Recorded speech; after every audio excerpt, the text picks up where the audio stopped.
Another kind of chord substitution technique. Last time we talked about the chord substitution technique of asking yourself into what other chord will this melody note fit, and we used the example of Silent Night. If we started on Silent Night and ask ourselves what other note that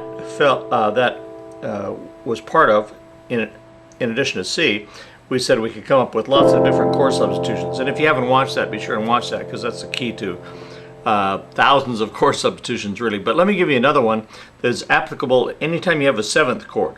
Let's say you have a G7th chord. You can always substitute the chord that's a fourth below, counting down 4 notes down the scale, and build a minor 7th chord. In other words, for G7, just count down 4 notes from G and build a minor 7th chord there, and you have D minor 7th, which is a substitute for G7th. Now there's a very few exceptions to that. Sometimes if the melody conflicts with it, you can't use it, but normally you can.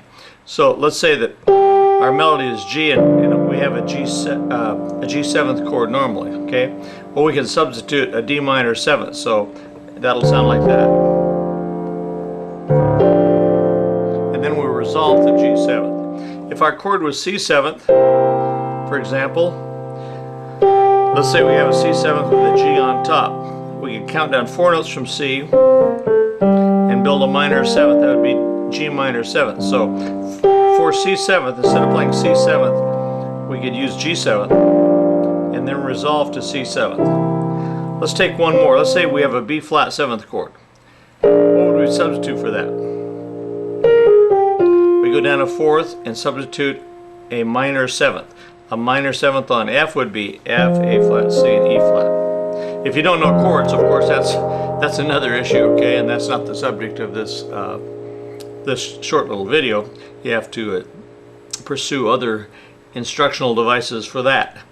But if you want some good chord substitutions, consider those two that we just talked about. First one, the one we took up last time, is ask yourself into what other chord this melody note will fit. And the second thing is, whenever you have a G7th chord,